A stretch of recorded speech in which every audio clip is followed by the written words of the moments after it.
estos hermanos por ahí se quedan unos días. Si alguno tiene contacto con los medios, que se conecte con Pablita, con Valeria, para que los hermanos puedan hablar en los medios y la gente conozca lo que pasó en el año 47, más allá de los logros, que nadie va a discutir los logros del peronismo, pero también hay que hacerse cargo de los no logros o de los pergaminos negros.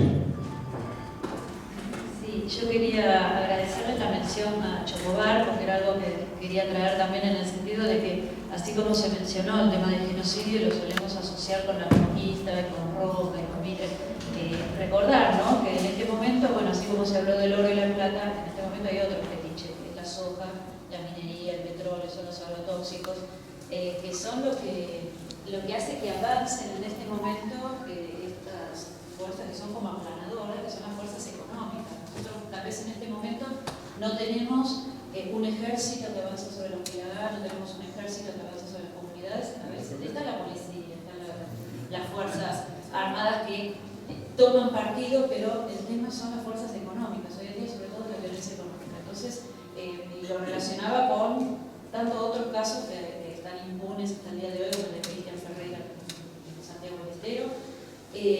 Hace unos días se hizo el juicio por el nene fumigado de la primera víctima por el envenenamiento por agrotóxicos que llegó a los tribunales, y los culpables se quedaron absueltos, es decir, hasta eso, ¿no? Que no, una vida de un chico que fue gaseado por estos empresarios no es importante, ¿no? Porque hay un fetiche nuevo que es la agricultura intensiva, el transgénico para exportación, etc. Entonces digo, hay que, para tener conciencia de cuán presente es esto, ¿no? Y que es algo que bueno, no, de ninguna manera es del pasado. Y antes de pasarle el micrófono a Valeria para que tuviera algunos comentarios más, algo que quería responder, también por otro lado quería referirme a esto de, bueno, cuántos muertos, esta cuestión de los números que mencionaban acá, pero de otra manera, cuando nosotros hace muchos años, como hace 15 años, empezamos a pensar, yo por mi parte, la primera mención que tenía, lo que pasó en la bomba, era que había rumores y que los pilagá decían algunas cosas, pero desde las misiones oficiales, incluso sostenidas desde la antropología o desde la academia, eran prácticamente, o sea, lo que predominaba era una invisibilización muy grande de lo que había pasado, y el número que se manejaba era de 7, 8 muertos y un gendarme lastimado en un codo. ¿Te acordás, Valeria? Eso era porque eran las versiones que había dado la revista de Gendarmería, que había dado también el oficialismo, que había salido en algún diario, a pesar de que había incluso periodismo de la época, que se habían hecho testigos, el diario El Intransigente de Salta, que había publicado otras cosas, pero las visiones oficiales tendían a disminuir. Y cuando se empieza a trabajar con los testimonios de las víctimas, todo esto, bueno, explotó, y es muy diferente la situación, a pesar de que todavía es cierto que falta difusión y que falta que se tome conciencia, pero es muy diferente a lo que era 10 años atrás, ¿no? Entonces, a veces es difícil hasta de mensurar, ¿no?, el encadenamiento, ¿no?, como la bola de nieve, que un poco de difusión, un poco de prestarle atención a los testimonios y la investigación, cómo va haciendo que cambie, ¿no?, lo que se conoce sobre todo eso. Bueno, eso para tener una visión un poquito más optimista de todo esto. Bueno. Sí, justamente quería hablar de eso mismo que te adelantaste, Diana. Porque el relato de la causa inicialmente habla de ciertos hechos, como por ejemplo que los pilagá fueron despedidos del ingenio de Tabacal, o que partieron 3 vagones con alimentos desde Buenos Aires, hechos de los que no existen pruebas. Yo quiero poner eso sobre la mesa, porque más allá de que eso está en el expediente, documentación acerca de eso, tanto del hecho de los vagones enviados por Perón personalmente, como lo relatan al inicio de la causa, no existe. Y sin embargo, a lo largo de los años hemos encontrado documentación que apunta a los proveedores locales de las reducciones. Eso por un lado. Y después, el hecho de que en ese relato inicial de la causa se haya tendido a a acusar al empresario patrón Costa de haber tenido, digamos, injerencia en esta masacre, cuando un tiempo después encontramos que obviamente la Gendarmería recibe la orden por parte del ministro de Guerra. La pregunta es entonces, ¿qué papel juega acá el derecho a la verdad? Porque si estamos en un juicio en donde hay,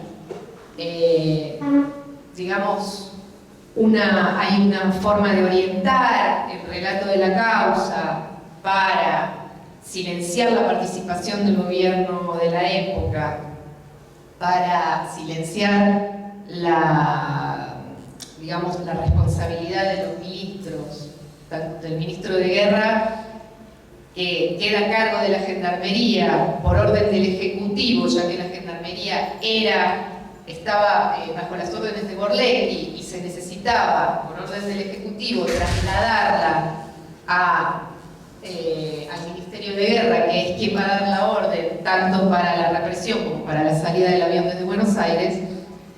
¿Qué papel juega acá entonces el derecho a la verdad? Porque donde tenemos pruebas y donde tenemos documentación, podemos decir que eso fue cierto. Ahora, podemos decir que fue cierto, por ejemplo, el envío de los vagones cuando no hay documentación. Podemos decir que fue cierto el despido de Tabacal cuando sabemos que los Filagá se habían reunido en la bomba porque había un líder religioso que los estaba reuniendo. Es lo que a mí me preocupa acerca del relato de la causa. Siento que la causa, que cuando uno visualiza, por lo menos hasta donde uno los conoce, los diferentes cuerpos del expediente, esta causa va mutando, como decías recién, porque hemos encontrado muchas cosas en el medio. Pero bueno, también me preocupa eso, ¿no? Como decir, bueno, a ver, el derecho a la verdad de los Filagá tiene que ver con un relato que ellos cuentan desde su dolor, como decían Norita hace un rato, desde revivir todo ese dolor. Y cuando uno los escucha, uno sabe por qué estaban ahí, uno entiende por qué estaban ahí, y entiende que este líder religioso también era un líder político. Era que Tonquier estaba en la bomba y había traído a mucha cantidad de gente. Y ahí había muchos caciques, y estaba Pablito como con todo en Solano.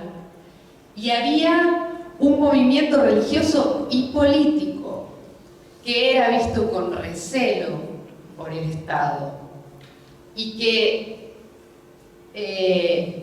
tiene mucho que ver con la represión, mucho más que ver con aquella historia que se trató de plantar desde el este en relación a un despido de obreros cañeros, ¿no?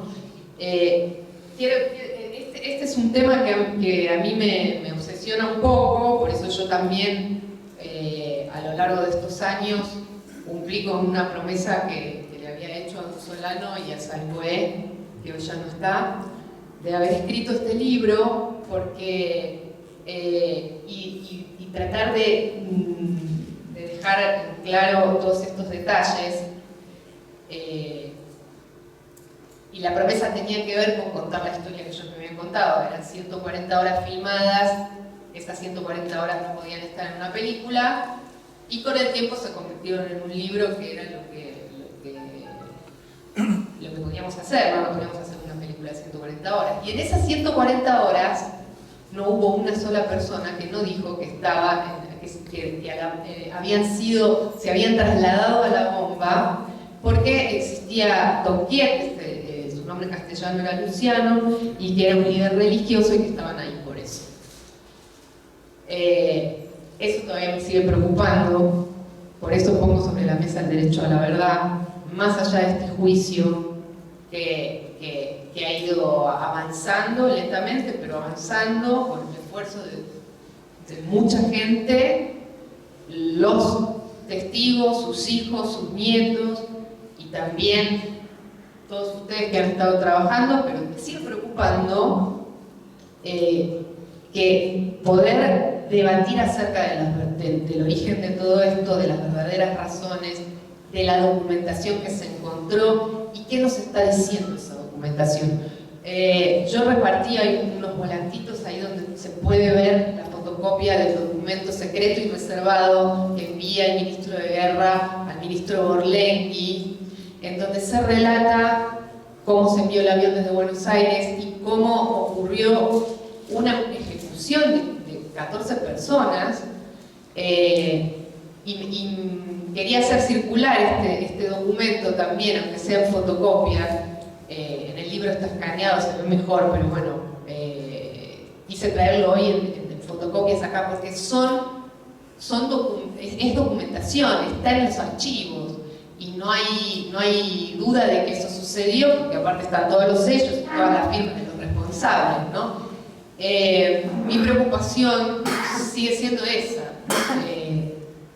¿Cómo tener en cuenta las cosas que son prueba, ¿no?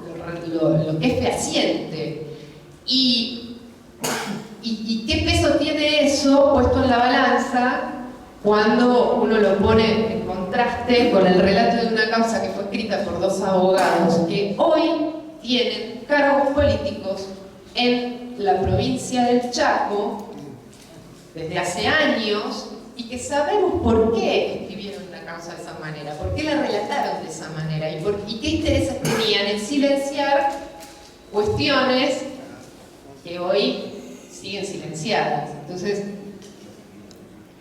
yo no sé cuál es la solución, porque en realidad yo sé que cuando uno, la justicia también es una trampa. Yo le explico. El juicio oral en público contradictorio es el juicio propiamente dicho, es lo que vale. Puede diferir mucho de lo que pasa en la instrucción. Eso depende también del juego, ¿no es cierto?, legal que haga la mediante. Es la oportunidad de ustedes. Puede cambiar todo. La base práctica no va a cambiar, pero el elemento probatorio sí. La instrucción es una cosa,